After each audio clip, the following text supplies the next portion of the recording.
2 weeks in a row, and the Jets have left me speechless. This time, I think for the opposite reason. What a freaking game! What a comeback! I am so excited right now. That was the best Jet game I have seen in a very long time. Super psyched, super hyped up right now. I don't even know how I'm going to sleep tonight, but I don't know. When they were down 13 and I was screaming at the TV because the play calling was atrocious. They went 3 and out, and then they decided to punt instead of going for it on fourth down. I thought they should have gone for it on fourth down. Yeah, I guess that's why I'm not the coach. That was not. That would not have been a good decision. He made the right call because we ended up winning the game. So, oh my God, what a game for Garrett Wilson, man! 2 touchdowns. What an up and down thing too. Like played so well, had the first touchdown, got hurt, came back, dropped the huge pass, which I thought the game was over after that play too, and then comes back really gritty, catches the winning touchdown pass. I mean, dude, Joe Flacco looked so much better. 307, 4 touchdowns. Garrett Wilson, 2 touchdowns.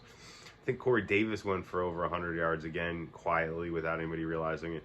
I mean, the whole offense looks night and day better than it did last week.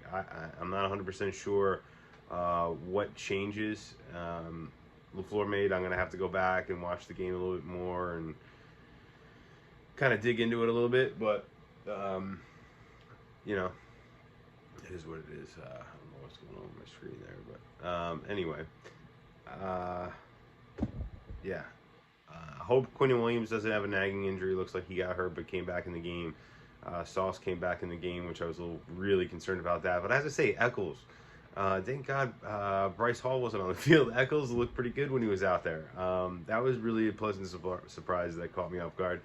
The only guy I'm kind of down on after this game right now is Conklin. Another fumble, more drops. And that's surprising because I was really psyched about him going into the season. The rookies, all the rookies really looked very, very good. So that was exciting. We had a Carl Lawson sighting. Yeah, our star pass rusher. Big sack in the game. Huge sack in the game. That was awesome. As bad and poorly as special teams played last week, especially the punter and kicker, significantly better this week, obviously. Brandon Mann, maybe he's special team player of the week in week 2. Obviously, phenomenal punts. The onside kick, which was a perfect kick. And fourth down, the fake punt on fourth down where he hit Jeff Smith. Maybe he should be the backup quarterback. Was it Tom Tupa back in the day when Testaverde went down and Tupa came in? That was a pretty amazing performance by him that day. So, kind of see some old Jet correlations there with that. But I'm just so psyched. I mean, offensive line played better. I was super concerned about that going into the game. They played a lot better. You can see the team, the offensive line getting more cohesive. And, you got to think, I was worried about it because we're going up against an even better defensive line than we did last week. So, they did give up some plays. They did give up a couple sacks. Myles Garrett, Clowney had some big plays, but, for the most part, they held them in check for the most part.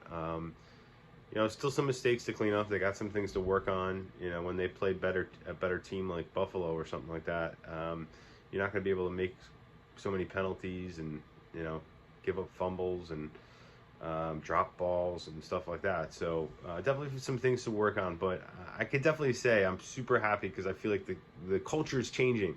We're heading in the right direction, guys. It was the most fun I've had watching the Jet game in a long time. They were in the game almost the whole game. The middle or to end of the fourth quarter, got a little down about going down 13, obviously, and thinking the game was pretty much over, but the miraculous comeback. I mean, I was about to shut the game off. Oh my gosh, I would have killed myself. No, not really. It's not even something to joke about. I shouldn't say that. I don't know how I would have survived turning that game off and realizing that Jets won that game. I mean, oh my gosh. That's got to be like the game of the week. I mean, that was, man, 2 weeks in a row speechless for different reasons. But I love what I saw. I remember last week I said, coming off of the last week's game, you know, let's see what this team's really made of. Coming into this week, how do they perform? How do they bounce back? To see if the culture really is changing, and I finally think that it is, guys. So I'm super psyched about that. Garrett Wilson looks like he's going to be our #1 guy for years and years to come. Elijah Moore looked very good. Didn't get targeted a whole lot, but he looked good. Berrios made some big plays. You know, when you have a 4th wide receiver like Braxton Berrios that can make some big plays like he does, and he's very reliable, doesn't drop the ball, doesn't fumble the ball, that's huge, man. You know, I even saw a Ty Johnson sighting, and this time he didn't fumble or drop a ball, which is pretty amazing. You know, just definitely a total team effort. You know, the defense definitely struggled at times, especially in the first half. But they made some big plays when it really counted. And I think that's something to hang your hat on. The defense does look a lot better than they did last year. So I'm super excited. Our first win in September in 14 games, guys. And hopefully another one to come next week when we host the Bengals. I'm going to break this game down a little bit further for you guys and do maybe another long-form video and analyze some things. But let me know what you guys think of the game in the comments. And until next time. Peace.